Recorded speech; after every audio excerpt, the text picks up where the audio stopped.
Hello, and welcome back to our podcast, Flower Farming in New Zealand, where we dig into the detail of growing beautiful blooms here in Aotearoa. I'm your host, Jo Robinson, a flower farmer, a flower lover, and a creator of floral works. I'm keen to encourage the growing, buying, selling, and the use of our gorgeous local and seasonal flowers. This season, the podcast is brought to you by United Flower Growers, or as it's known in the trade, UFG. Talk to UFG today about buying or selling your flowers through their organisation.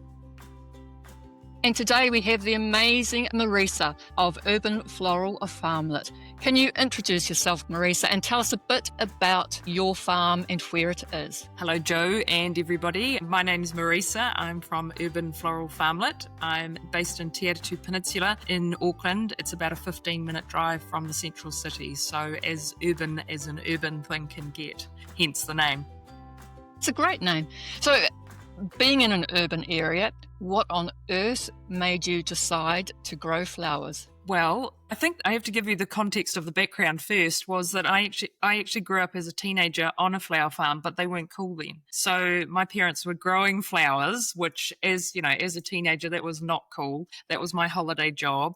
They had glass houses and shade houses and open area. We were picking carnations, standards and sprays. All the terminology comes back to me. There was statice and straw flowers and outdoor foliage as well. And so I was harvesting early mornings, and then in the afternoons I'd help my mum in the shop. So you can imagine that the first thing I did when I left school was to get to university and go and do something else as fast as I possibly could. So I have spent a considerable amount of time in marketing and journalism and communication jobs since then. But when COVID came along, it was a bit of a reset moment where I think there was an awful lot of people who either made sourdough bread or they went gardening. I already knew how to make sourdough bread, so I started gardening. And slowly, particularly in Auckland, as you know, we had really long lockdowns, and it took a long time for us to get back into the city, oh joy. And I started bringing in flowers into my desk at the corporate job I had, and started having people saying, "Those are lovely. Where did you buy those?" And I was able to say, I grew them myself, and I made them myself. And they said, if you were selling them, I'd be quite keen to buy one. And that sort of planted a seed in my head. And then post-COVID, we had the economic panic of a lot of businesses where I ended up having 2 redundancies in the space of 18 months, which Wow. Really was rough. And it was a real reset moment for me because I had my first grandson on the way. I also had, my parents are getting on a bit now, and they were starting to have health issues. And I sort of sat back and thought, I really need whatever the next thing is that I do to be something that's a bit more flexible, where I can help my daughter out with bubs, or I can take my parents to a medical appointment or a doctor's appointment, that kind of thing. And, working a 60-hour job in the city in a corporate environment is not conducive to any of those things happening, and I think with COVID too, it made me realize what was more important, and that was the who of my world, and that was my people and my family. That's actually a really lovely way to think about it. It made you discover the who.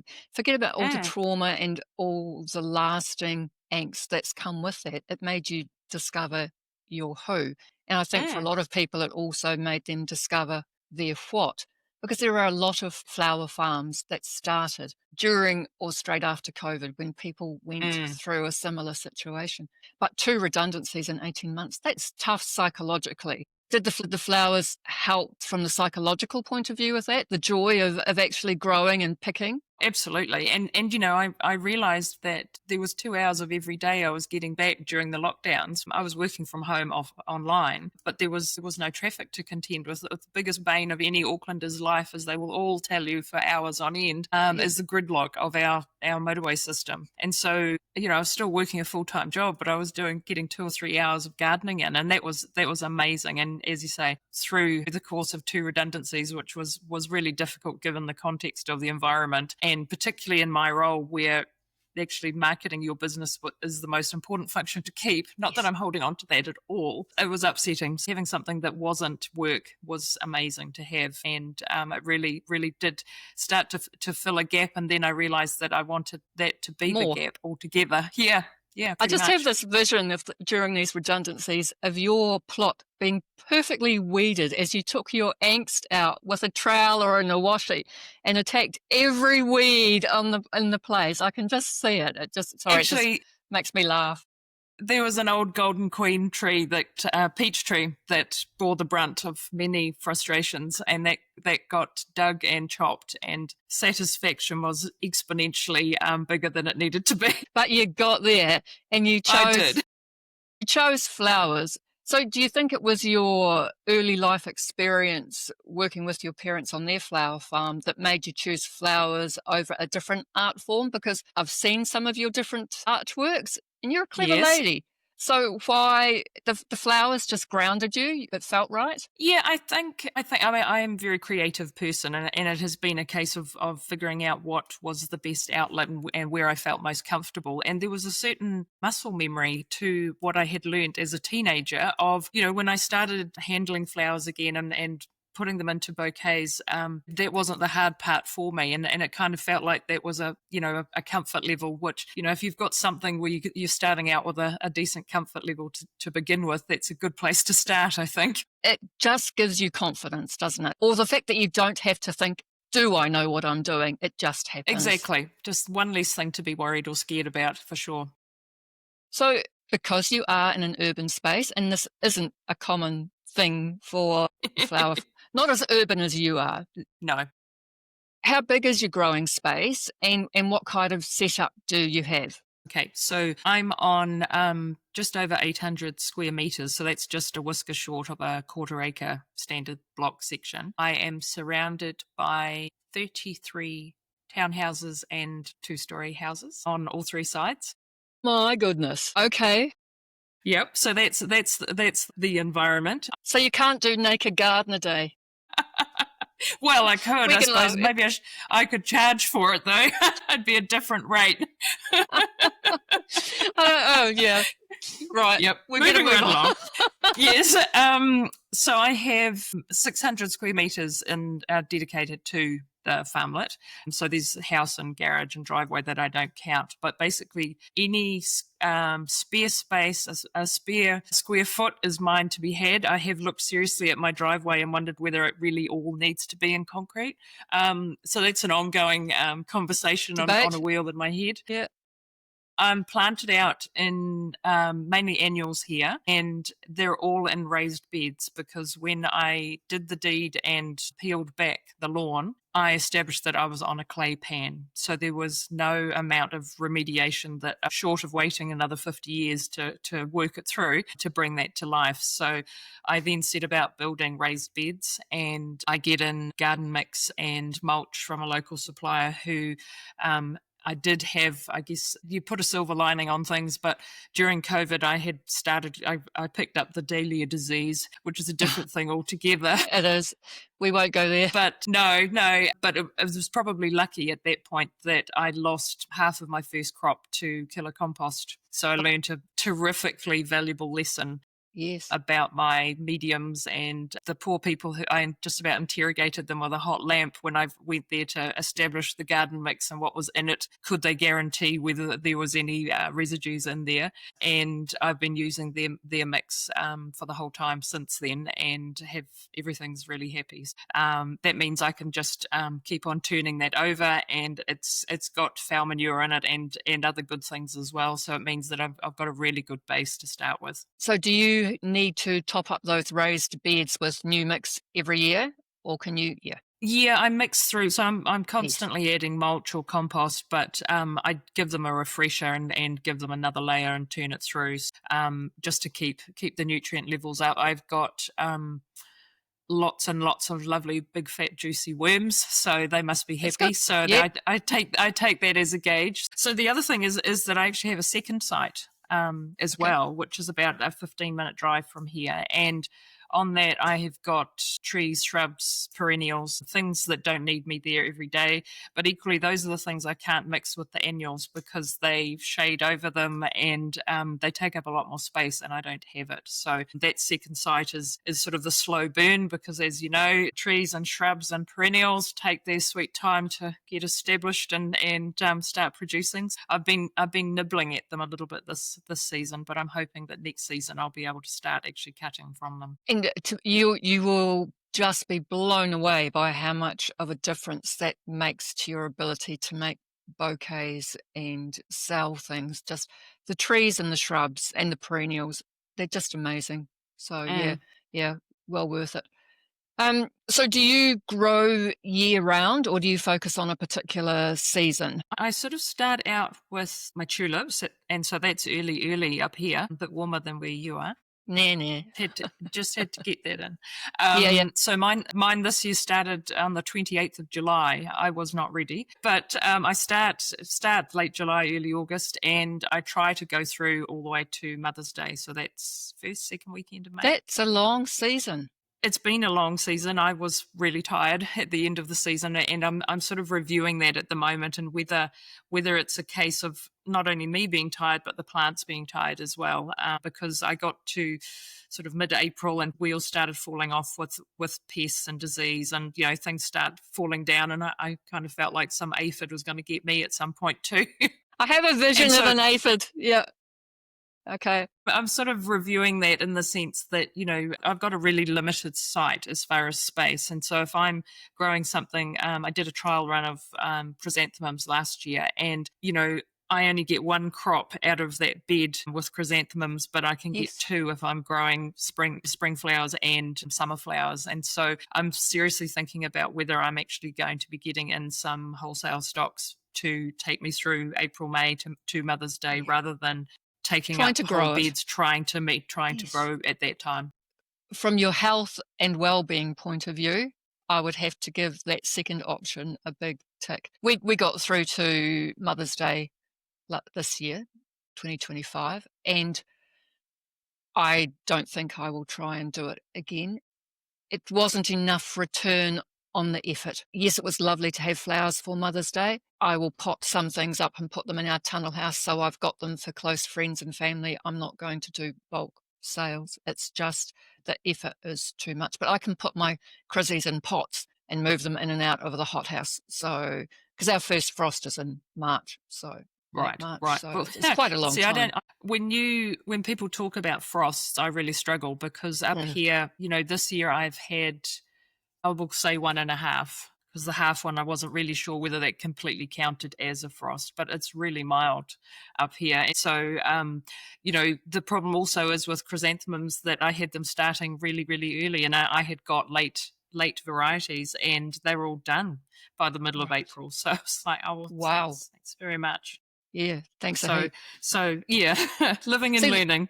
The difference is that when you talk about rain, I don't understand what you're talking about because we don't have that. So it just shows everyone has to really think about their own climate and their own conditions. And I keep harping on about it. You need to know your own environment. Absolutely. Which is why I try and talk to people from all over the country as well for the podcast, because I can't just talk about what I do because our conditions are completely different. Absolutely. In the last week, we've had gale force winds, and I think it's been 3 days in a row of 30 to 40 mils of rain. I'm sorry, for those who aren't watching and are just listening, I am laughing because that's 10% of our annual rainfall, and you've had it each day. I'm actually really worried about my little rain gauge because I've been really curious to, you think it's raining a lot, but sometimes is that a lot of rain or not? You can't tell because of the wind. And so I bought a rain gauge, and it only goes up to 50 mils. And now I'm thinking, I think I might need to buy the next size up to be able to get good readings in case we get really heavy rains. Or you go and empty it. Well, I have done that because I have been worried, and that was a joy. So that's why I'm thinking about the next size up. The next step. I'll get a It's bucket just, out there. yeah, and then pour the bucket into the rain gauge. There we go, we've got it. So with your flowers, do you go to markets? Do you sell to florists? Do you sell wholesale? How do you actually move your flowers on? Right. It's amazing how much COVID has influenced a lot of my thinking. And obviously, there's the actual startup to begin with. But I found myself that with COVID, I went hard on buying local and supporting local because all of our supply chains fell down through the pandemic. It really made me appreciate smaller businesses. And so that was the approach I've taken with Urban Floral Farmlet, is to support other locals by doing collaborations with other retailers, to go to local markets, to have subscribers from my local community. I deliver every Thursday afternoon to my locals, and to be supplying local retailers as well. So I try my best to support local and have hope that local will in turn support me. I love that that's a conscious decision. It's not just because it's easier, it's a conscious business decision that you have made. It's part of your ethos. You will support local. Yeah. It's really fantastic. So what does a typical sort of harvest day or week look like for you then? Do you harvest every day? I try to, it's every second day, depending on flushing. Obviously, there's some days where something goes crazy in one bay and it needs to get got, or whether you need to be picking before rain. But typical week is that I'm harvesting on a Monday, Wednesday, and a Saturday. And then I'm processing on a Tuesday, Friday, and delivering on a Thursday, and then have markets on Sundays. I'm trying to work out which day of the week is left for your day off. Yeah. Do you eat and sleep? I eat, definitely. There's a half day in there for bubs as well. And yeah, there's not a lot of free time. It's a full on commitment, and I'm doing it by and large by myself. For 10 months of the year. Let's take a moment to hear from our sponsors. Season 2 of this podcast is proudly sponsored by UFG, New Zealand's largest flower wholesaler.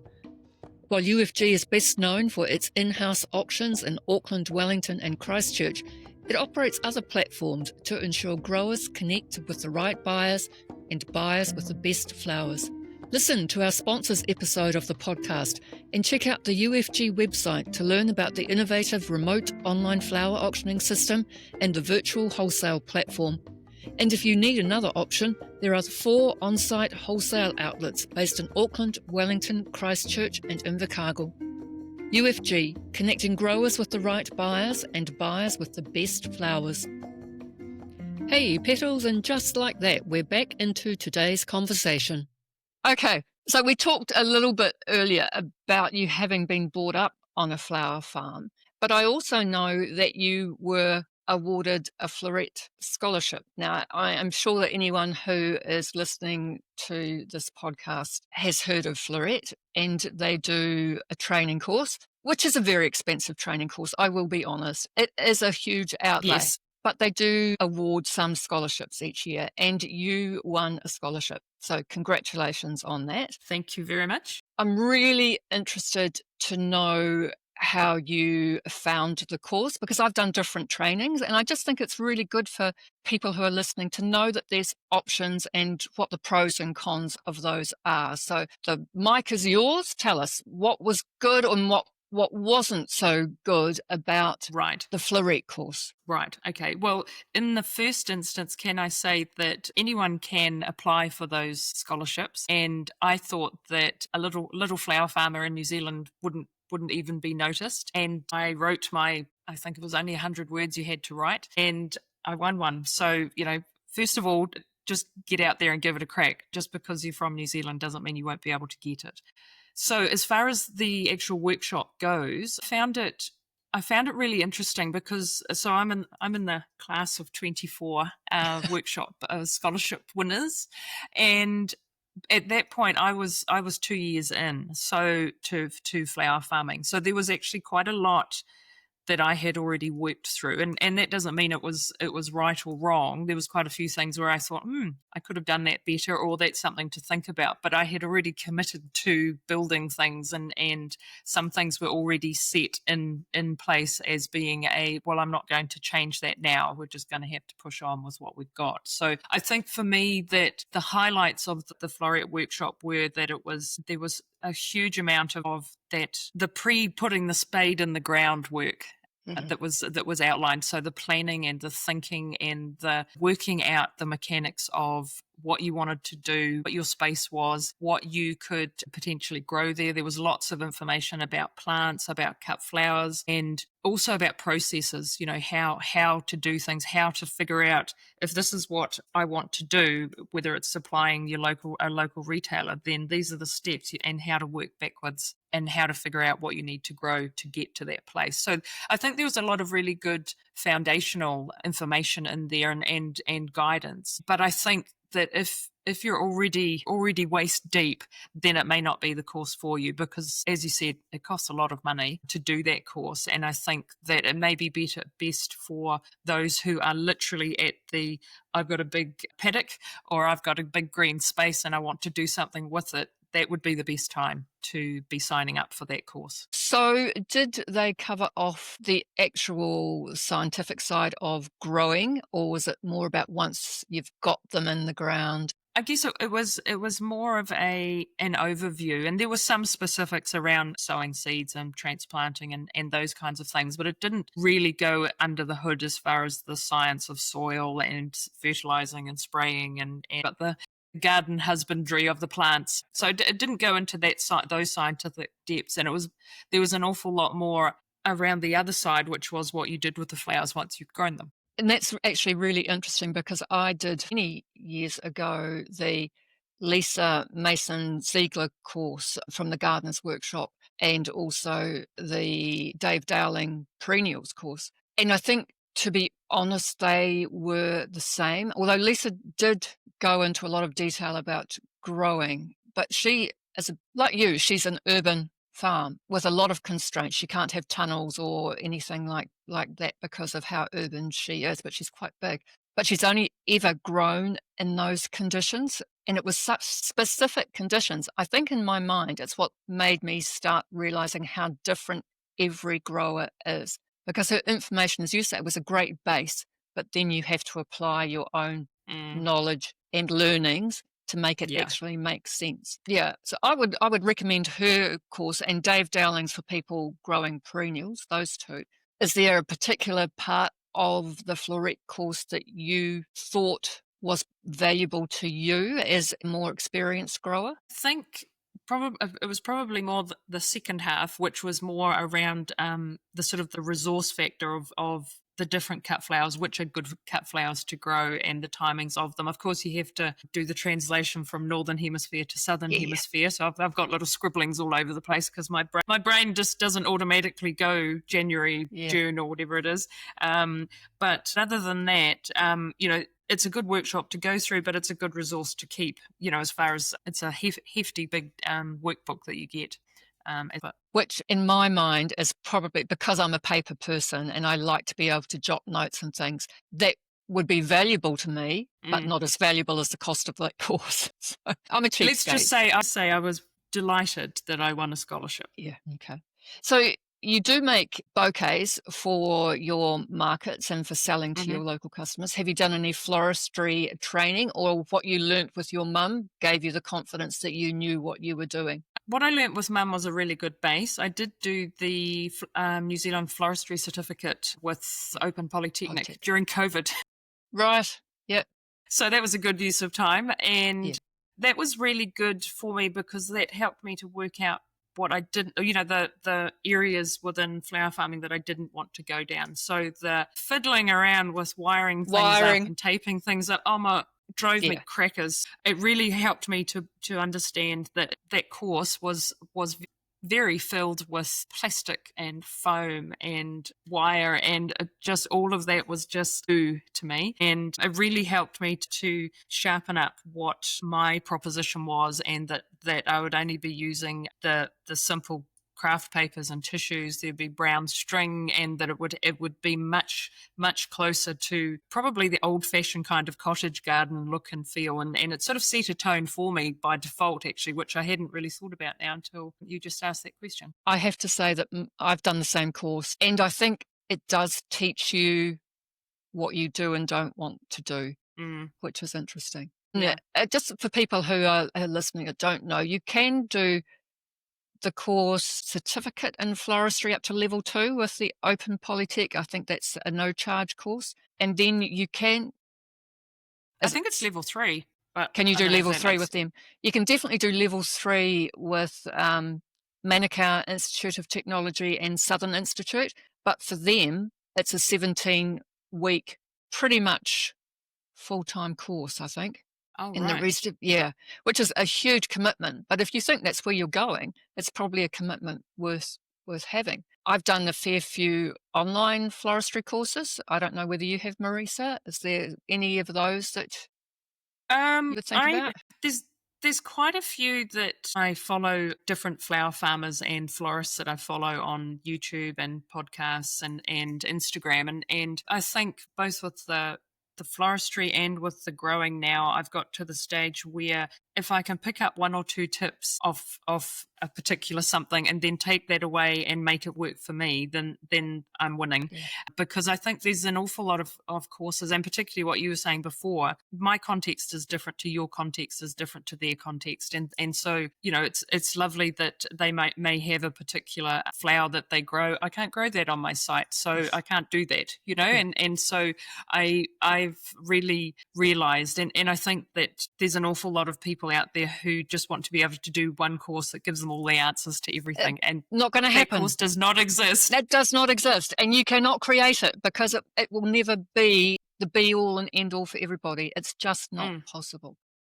Do you want to tell us, just for people who don't know, a couple of your favourite people you follow on YouTube? There's the Lindsay Talby, who does lots of courses. She's currently done a big shift herself towards peonies, which makes me weep because in Auckland you can't grow peonies. Peonies would be one of my favourite flowers, so that's irony, but she does lots of courses and workshops and through the whole process of being a flower farmer. So I've done a couple of her courses around thinking about your crop planning, thinking about subscriptions, thinking about a flower stand, those kinds of things, which have been just short little courses, but really specific things that I want to learn about. There's another flower farmer who I follow on Instagram and YouTube, which is the Micro Flower Farmer, who's in the States. Yeah. And who's no longer a micro flower farmer. I was just going to say, she's a machine. Yeah. She's got a great way of sharing information and doing it in bite-sized pieces so that you can take from that what you will without it being too overwhelming. I mean, her property is just absolute dreamland, incredible. There's as much finding inspiration from people as there is learning from them. I think that's exactly it. It's the inspiration. And during COVID, I did watch a lot of YouTube clips. Ros Chandler at Fieldgate Flowers and Flower Moxie on YouTube. She's good. Sarah Raven of Perch Hill. Not particularly fond of the way she talks, but some of her floristry clips are beautiful. And my good mate Georgie at Common Farm Flowers, I've done most of her floristry courses. And there are some New Zealand-based ones as well. Michelle Kumi of Kumi Florals, she runs some courses, Catherine English in Christchurch.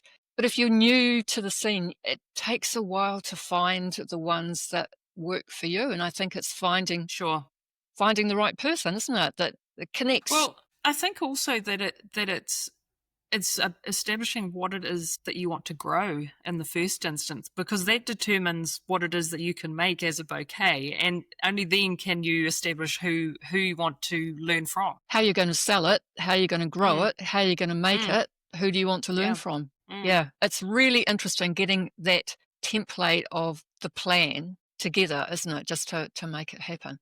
Yeah.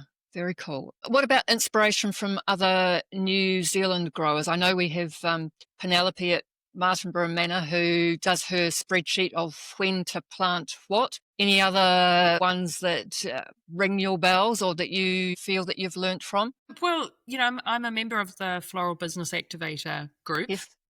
Which is the flower farming community in New Zealand, which has been brilliant because as you were saying before, there's lots of people out there online who are in the States or in the UK. Those seem to be the two biggest markets where it's all interesting, but it's not local, and you want to have some local connection. And so I've met an awful lot of flower farmers, yourself included, and Penelope. And one of your last speakers, well, most recent speakers was Yvonne at Garden on the Hill, and she's a good friend of mine. Another is Lorian at State of Bloom, who just her growing ability is amazing, and I Google her posts every other day. Yeah, I'm a little bit jealous of her growing setup, I will say. Lorian, you're being lined up to be on the podcast, Lorian, if you're listening. But it's as much about having a sense of a community and being part of a community that is valuable to me, because it's really isolating when you work by yourself for yourself. You can go a whole week and not see anybody. And as much as I like my own company, sometimes you just need somebody that you can ring up and ask a dumb question, or just have a little bitch and moan about something, and you feel better and you carry on. Yeah, and they get it. And to me, that's as much, that sense of community and participation and engagement with each other is as important as the inspiration. Because if you're tired and grumpy and you're fed up, then no amount of inspiration is going to get you across the line. No, nothing at all. The glass of wine is about the best thing. And some chippies, Joe. Yeah, don't forget the chippies. Yeah. So for those of you that maybe don't know, the Floral Business Activator is run by Julie Trina and Christy Rolfe. And I'm talking to Julie later in the year, and she will be in season 3 just before they open their new intake, or they have a sign up at the start of their season. So we'll be talking to Julie later, and you'll be able to find out more then. So there you go. Lots of places to learn and to do things. When you think about it, we do a lot. Yeah. Well, as much as winter is the off season, I have been frantically learning different things and working on different things, which have been working on my updated website. So that's a web platform that I'm having to navigate, and in between, I think there's a few more silvers going on up there because of it. I'm having to drive Canva to support the website, and in the last few weeks I've been working on the Xero platform for my accounts and getting my reconciliations up to date, and getting myself into a position where that becomes an easy task rather than another thing on the list that I don't want to do that gets pushed to the bottom, and then the accountant gets shouty. Here's a tip for you with the Xero. Yeah, question and answer section on there, once you're in the program, I find is useless, really hopeless. But their social media posts and their website are way more useful, and they give you, I don't know that it's more up to date, but it's more human instructions, and I prefer that. And Canva, I love Canva. I couldn't do without Canva now. It's Isn't it funny what you learn? Yeah, and just you're constantly trying to make things easier for yourself. I'm sure sometimes we're not making it easier. We're creating a system that we're feeding, but probably I'm not as artistic as you are by any stretch. So for me, Canva is my way of trying to have my social media look more professional. And we're all different, but you like to think you're doing the best job you can. And for me, I think Canva is quite good for that one. Oh, for sure. And it's just a case of finding what works for you. And whether that's an Excel spreadsheet or a Xero platform or whatever, as long as you're happy doing it, I think that's the biggest hurdle.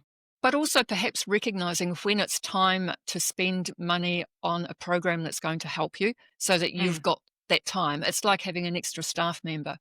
I used to use a different program from Xero, and it would take me a day to do the GST return.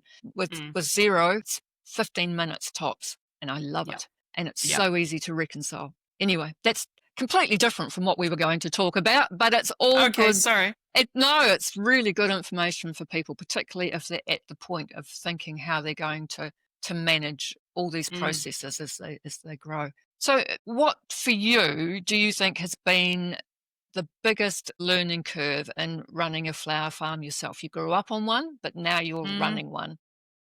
Yeah, I think for me it's been the growing. I've got the creativity. I've Yes. worked in sales and marketing and comms and know and understand that side of the business, but it's the growing that I didn't really have a lot. That all just magically happened when I was a teenager. And that's now, I'm pretty sure I have replaced at least half of the contents of my brain. There's been a whole lot of things that have fallen off the back, and now there's new information in there, and I'm still learning every single day. My kids have said to me, haven't you done enough courses by now? And no, there's always something new. Somebody comes up with a new idea or something that I'll trial, or something's gone wrong and I need to figure out how to fix it. So I'm on a permanent learning curve. You're a lifetime learner. And I think that's so. incredibly good for the mental health and for aging well, my belief. Right. Well, they're all new cells in there at the moment. You're a regenerative flower farmer from a different angle. Absolutely. Yeah. So what advice would you give to, if someone came to you and said, I think I'll start a flower farm, what would you honestly say to them? I would take a big breath. Yeah. Because it's really not easy, romanticized, idealized, floaty, flowery dresses in the golden hour sunlight at the end of the day with a basket and snips, is just fantasy, and it's really hard work. And I did have the time, again, because of COVID, to do the big think for myself. And before I applied business thinking, I applied some of my old school journalism skills that I had. And I don't know if you remember it at school, but there was the 5 W's: the who, what, where, why, when. Yep. And there's a cheeky how chucked in there as how well. How much? Yeah. But, to that's what I used to start with. And so my what was, what do I want to grow? Why am I doing this? Do I want to grow flowers to make me happy? Do I want to grow flowers to sell? Do I want to grow flowers to work on weddings or events, those kinds of things? And that was my why, as far as, do I want to teach people about flowers? There's a whole lot of reasons that you need to drill it down to maybe one or two of, why do I want to do this? Why am I here? And what is this all about? And then from there, it was who are my customers? Who are my audience? And you can figure that out from your why. And you've got a picture starting to form. And then it was, if my customers are Mr. and Mrs. Jones down the road, how am I going to get them to them? Where am I going to sell my flowers?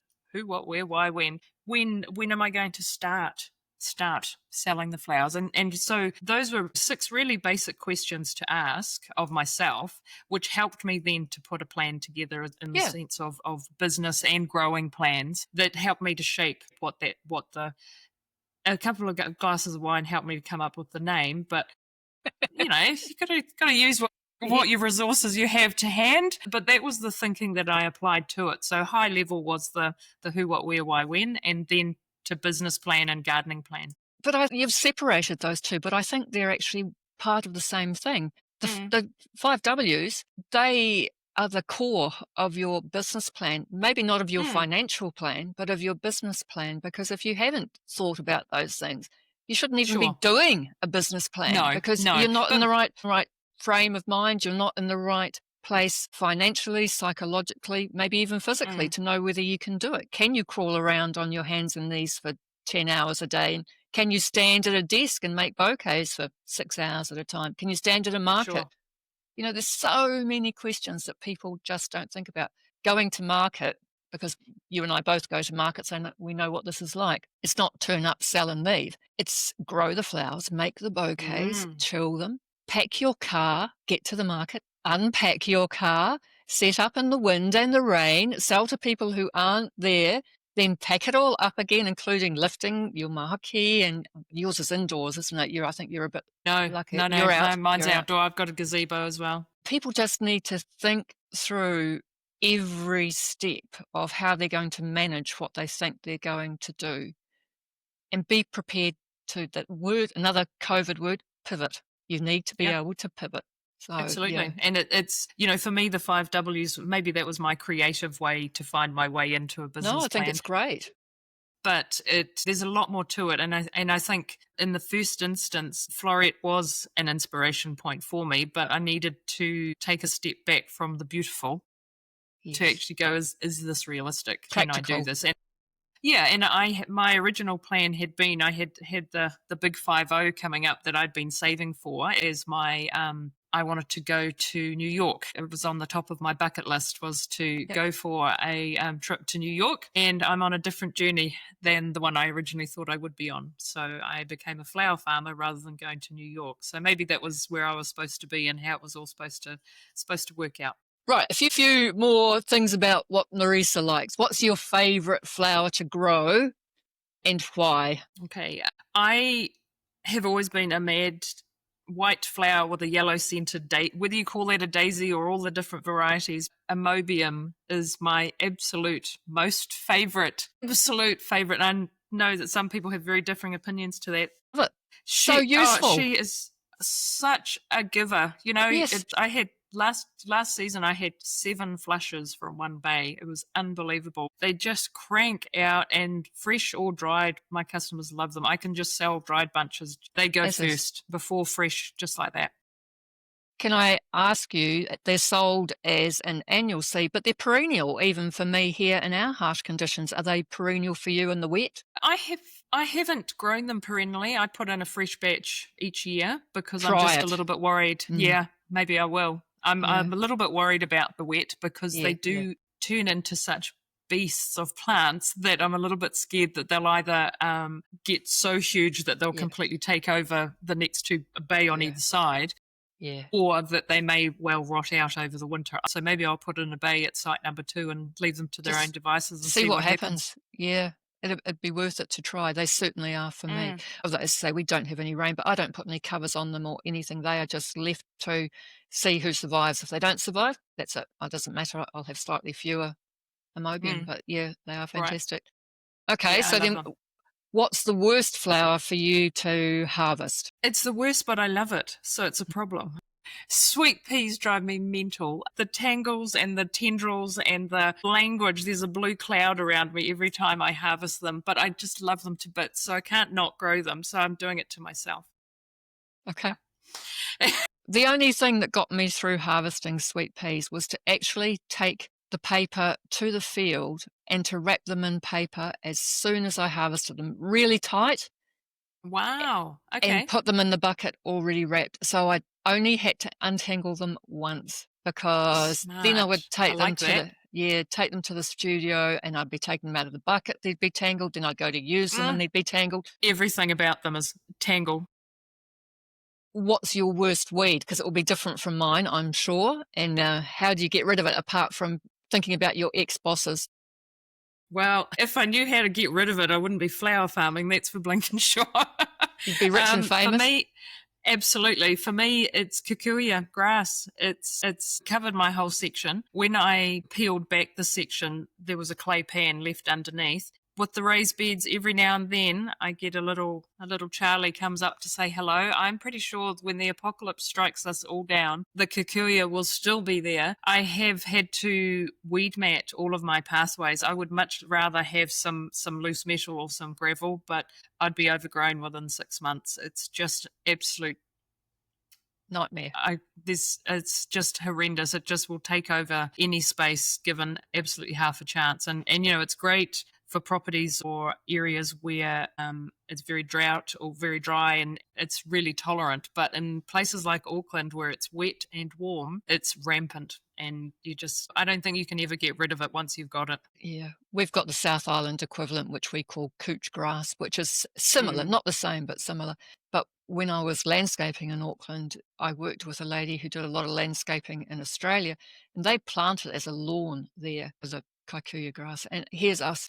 It's just awful. The irony for my property is that when I peeled off the lawn was actually taken to a North Shore beach property where they couldn't grow grass from seed. And so they peeled it from my section and took it over there and now have adopted it. Good riddance.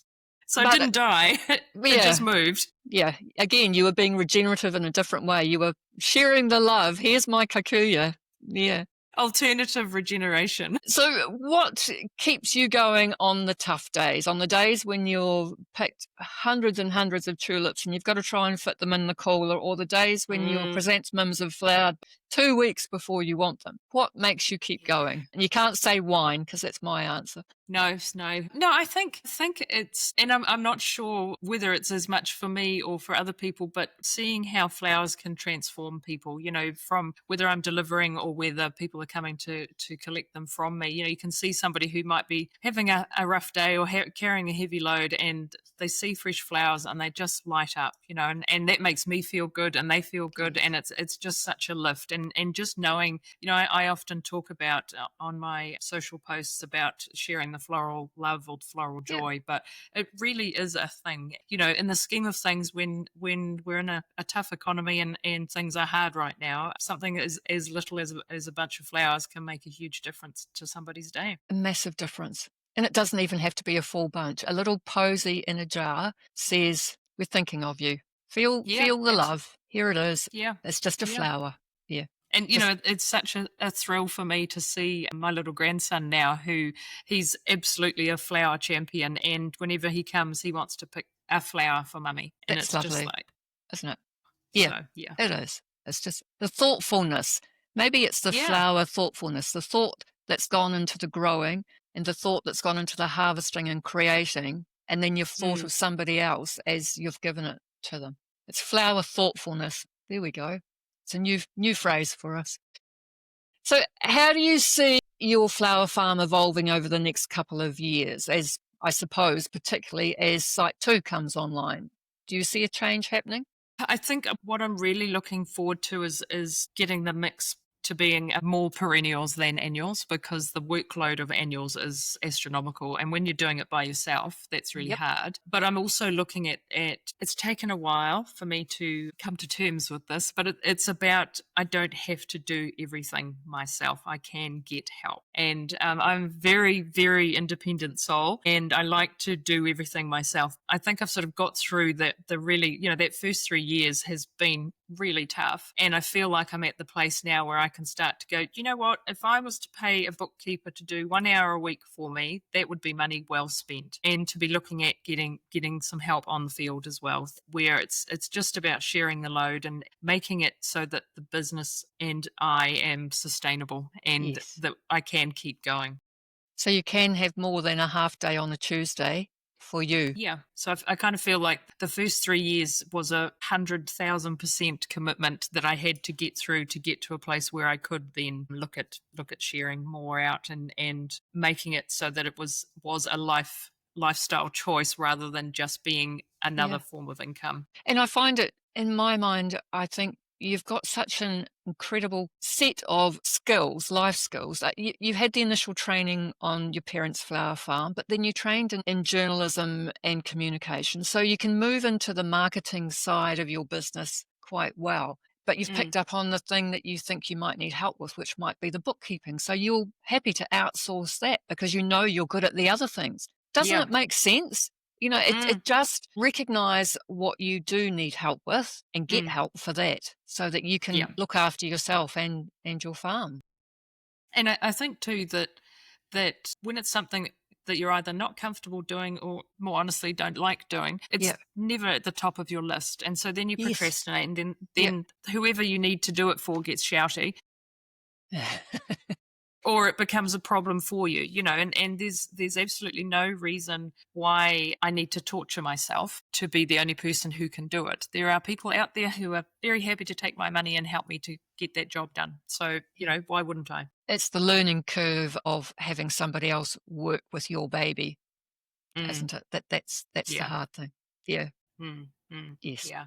But still, you're right. It's what we all need to be considering. So you've thought about all these things. You know what you're growing. You know where you're selling. You know where you want to be. How do you define success for you in flower farming? I think it's a bit of a cliche, but the old work-life balance, of actually being able to have more life than work is what I'm aspiring to. So, I've worked big hours for big companies for a long time, and I think being self-employed is harder than that. And it's 100% commitment. If you're not in the field, you're in the pack house, you're thinking about it when you're making dinner. And so for me, being able to get to a point where my business is earning what I need it to be earning for a comfortable life to be able to maybe nick off to an island holiday for a week, and to be able to spend more time with my people who, if we go back to the very beginning, that was the reason why I started this. And so, yeah, that's my who rather than my why. Everyone talks about their why. I think I'll stick with my who. I love that. Thank you, Marisa. It's been an absolute joy to talk to you. I love the way you have thought through your processes and you have made an urban flower farm work. But I love what you're doing. I love the way you do it. And it's always a pleasure to talk to you, chat with you, because you're full of the joy of flowers, which is just fantastic. Thank you very much for having me, Jo. It was lovely chatting with you today. Until next time, petals, smile, be happy. Please follow along this season as with the support of UFG, we can bring you flower farming in New Zealand. UFG, New Zealand's largest flower broker. Talk to them today about buying and selling your flowers.